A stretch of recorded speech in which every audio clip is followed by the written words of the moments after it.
بسم اللہ الرحمن الرحیم۔ اللہم صلی علی محمد و آل محمد۔ روزے کے 10 عظیم الشان روحانی فوائد جو امام جعفر صادق علیہ الصلوۃ والسلام نے اپنے ایک نورانی بیان میں ارشاد فرمائے ہیں، ان کے بارے میں اختصار کے ساتھ اس ویڈیو میں آپ کے ساتھ بات کریں گے۔ امام علیہ السلام کا یہ بیان مصباح الشریعہ نامی کتاب میں ہے، جس کا اس سے پہلی ویڈیو میں مختصر تذکرہ ہوا ہے، تفصیلی تعارف انشاءاللہ بعد میں کرائیں گے۔ آج ہم امام جعفر صادق علیہ الصلوۃ والسلام کے اس بیان کے دوسرے حصے کے بارے میں گفتگو کریں گے۔ اس میں آپ نے روزے کے 10 ایسے عظیم الشان روحانی فوائد بیان فرمائے ہیں جو ایک جگہ پر اور اس ترتیب کے ساتھ مجھے کسی اور جگہ پر نظر نہیں آئے، اور اگر ان کو اچھی طرح سے سمجھ لیا جائے تو واقعی ہمارے روزے جاندار روزے بن جائیں، ہمارے روزے ایک روحانی عمل بن جائیں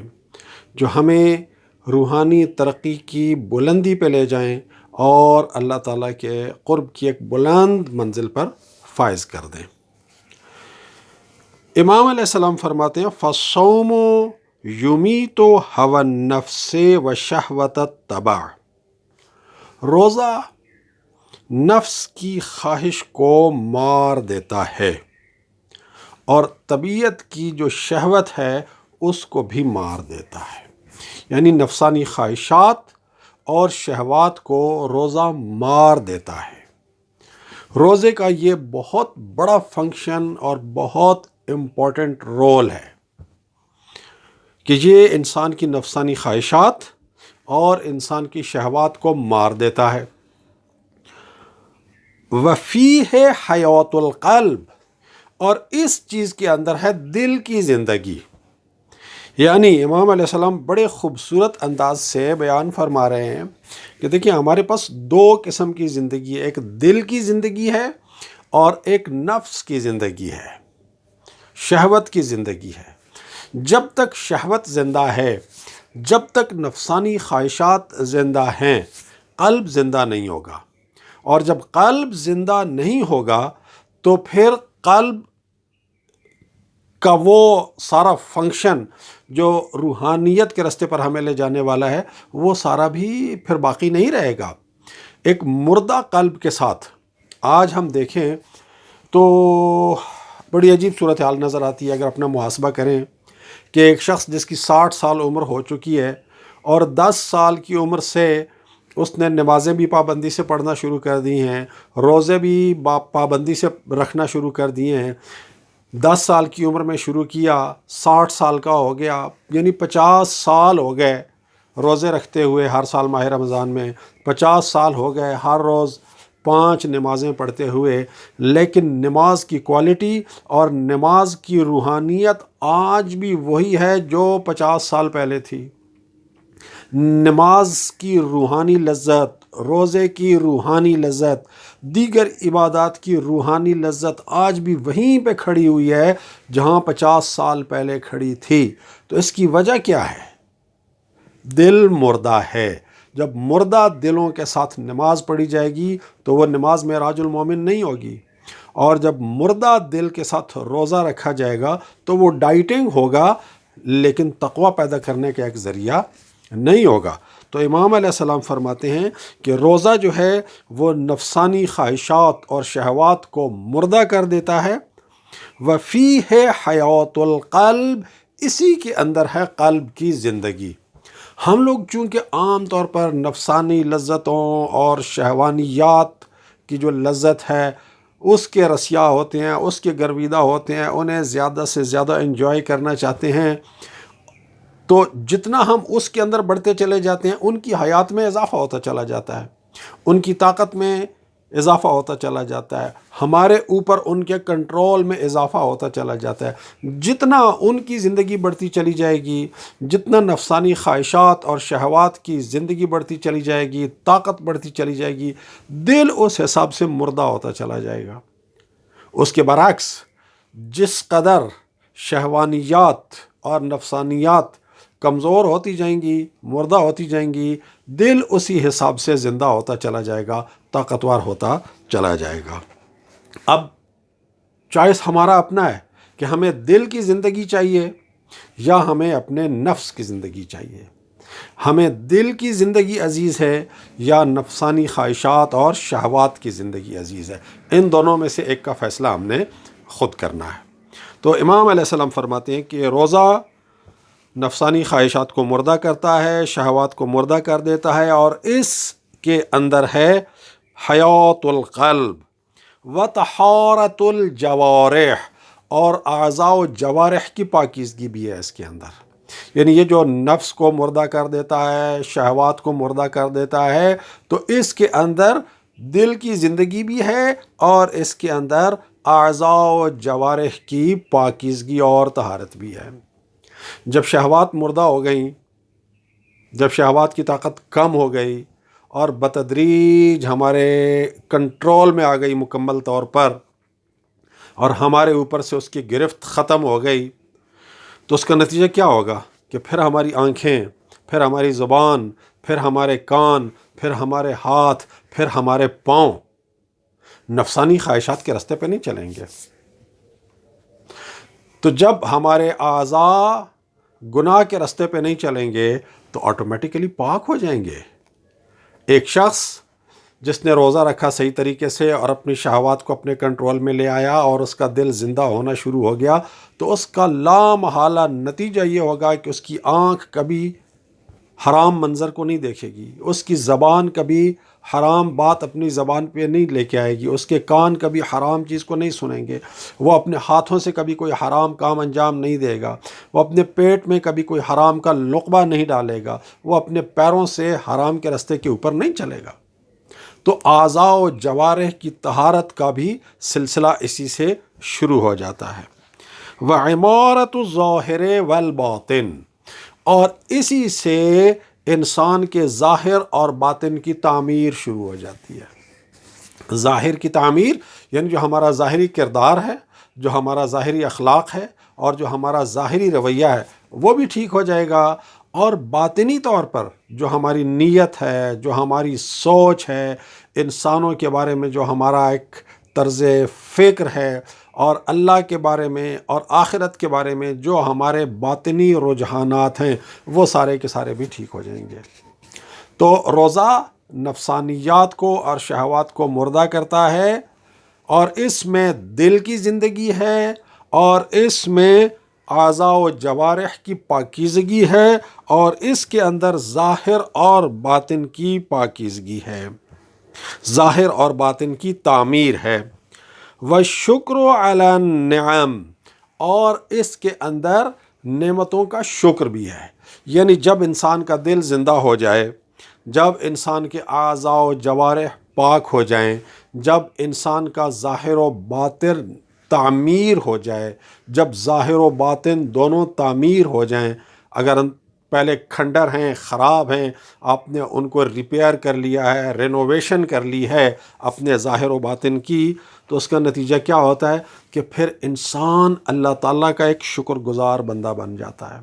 وہ اللہ تعالیٰ کی ہر نعمت پر اس کا شکر ادا کرنے لگ جاتا ہے، وہ اللہ تعالیٰ کی نعمتوں کی ناشکری نہیں کرتا، وہ اس مقام پر پہنچ کر اپنے پاس موجود ہر چیز کو اللہ کی نعمت سمجھتا ہے، اور جب اللہ کی نعمت سمجھتا ہے، اپنے عمل کا نتیجہ نہیں سمجھتا، اپنی کمائی نہیں سمجھتا، صرف اللہ کا انعام سمجھتا ہے، صرف اللہ کا عطیہ سمجھتا ہے،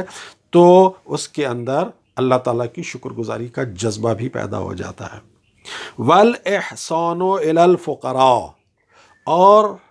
فقراء پر، ناداروں پر، مسکینوں پر احسان کا رویہ انسان کے اندر پیدا ہو جاتا ہے۔ اس لیے کہ جب انسان دیکھتا ہے کہ میرے پاس جو کچھ ہے یہ میرا اپنا تو ہے نہیں، یہ تو میرے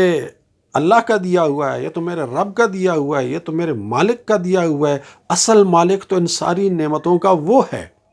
میں تو ان نعمتوں کا مالک نہیں ہوں۔ تو جب وہ دیکھتا ہے کہ معاشرے میں کسی غریب کو، کسی فقیر کو، کسی ضرورت مند کو ان نعمتوں میں سے کسی چیز کی ضرورت ہے جو اس کے پاس ہیں، تو پھر اللہ تعالیٰ کی ان نعمتوں کو اللہ تعالیٰ کے ضرورت مند بندوں کو دینے اور ان کی ضروریات پوری کرنے کے لیے خرچ کرنے میں اس کو کوئی پرابلم نہیں ہوتی۔ جب شکر گزار بن جاتا ہے تو پھر اللہ کی نعمتیں وہ اللہ کے ضرورت مند بندوں کے ساتھ آسانی کے ساتھ شیئر کر لیتا ہے۔ شیئر کرنا اس وقت تک مشکل ہوتا ہے جب انسان کہتا ہے میں نے کمایا ہے، میں نے محنت کی ہے، میں نے پسینہ بہایا ہے، میری اتنی سٹرگل ہے، میری سٹرگل کا، میری محنت کا نتیجہ ہے، میں کیوں کسی کو دوں۔ جب انسان اپنی چیز سمجھتا ہے تو پھر دوسرے کو دینا مشکل ہو جاتا ہے۔ جب انسان سمجھے کہ جو کچھ اس کے پاس ہے وہ سب کا سب اللہ کی ملکیت ہے، اللہ کا مال ہے، اللہ تعالیٰ اس کا حقیقی مالک ہے، تو پھر اللہ تعالیٰ کے بندوں کو اس سے فائدہ پہنچانا اور اللہ تعالیٰ کے بندوں کی فلاح و بہبود پر اس کو خرچ کرنا پھر انسان کے لیے کوئی مشکل نہیں رہتا۔ وَزِيَادَةُ التَّضَرُّعِ وَالْخُشُوعِ وَالْبُكَاءِ، اور اسی کا ایک نتیجہ ہے کہ انسان کے اندر تضرع اور خشوع اور اللہ تعالیٰ کی بارگاہ میں اشک ریزی، آنسو بہانا، اس میں اضافہ ہو جاتا ہے۔ اللہ تعالیٰ کے سامنے انسان کی عاجزی بڑھ جاتی ہے۔ ایسا شخص جس کی شہوات مر چکی ہوں، جس کا دل زندہ ہو چکا ہو، جس کے اعضاء و جوارح پاک ہو چکے ہوں، جس کے ظاہر اور باطن کی تعمیر نو ہو چکی ہو، جو اللہ کا شکر گزار بندہ بن چکا ہو، جو اللہ تعالیٰ کے بندوں کے ساتھ ایک خیر خواہی کا رویہ رکھتا ہو، ان ساری چیزوں کا آگے چل کے نتیجہ کیا نکلتا ہے کہ اللہ تعالیٰ کے سامنے ایسے بندے کی عاجزی میں اضافہ ہو جاتا ہے، اللہ تعالیٰ کے سامنے تضرع میں اضافہ ہو جاتا ہے، اللہ تعالیٰ کے سامنے خشوع اور جھکاؤ میں اضافہ ہو جاتا ہے، اور اللہ کی محبت میں اور اپنی گناہوں اور کوتاہیوں پر انسان کے رونے میں اضافہ ہو جاتا ہے۔ وَحَبْلُ الْإِلْتِجَاءِ إِلَى اللَّهِ، اور اس کا ایک اور نتیجہ یہ ہے کہ یہ ایک رسی، حبل کہتے ہیں رسی کو، حبل الالتجاء إِلَى اللَّهِ، انسان کو اللہ تعالیٰ کے ساتھ وابستہ رہنے کے لیے ایک ذریعے کی ضرورت ہوتی ہے، ایک تعلق کی ضرورت ہوتی ہے۔ انسان جب اس مقام پر پہنچ جاتا ہے کہ وہ تضرع میں، خشوع میں اور اللہ تعالیٰ کی بارگاہ میں گریہ اور اشک ریزی میں ایک بلند مقام پر پہنچ جاتا ہے، تو پھر اس کے اور اللہ تعالیٰ کے درمیان ایک ریلیشن شپ ڈیولپ ہو جاتا ہے، ایک تعلق ڈیولپ ہو جاتا ہے کہ اس کے ذریعے سے وہ ہر وقت اپنے آپ کو اللہ تعالیٰ کا محتاج سمجھتا ہے۔ یعنی اللہ تعالیٰ نے فرمایا ہے قرآن شریف میں کہ یا ایھا الناس انتم الفقراء الی اللہ، اے لوگو تم اللہ تعالیٰ کی بارگاہ کے فقیر ہو۔ تو جیسے جیسے انسان اللہ کے قریب ہوتا چلا جاتا ہے، انسان کو اپنا فقر اور اپنی ناداری اسی قدر زیادہ اور واضح اور عیاں ہو کے نظر آنا شروع ہو جاتا ہے۔ تو جب انسان کو اپنا فقر، اپنی ناداری اللہ تعالیٰ کی بارگاہ میں نظر آنی شروع ہو جاتی ہے، تو اللہ تعالیٰ کی بارگاہ میں اس کی التجا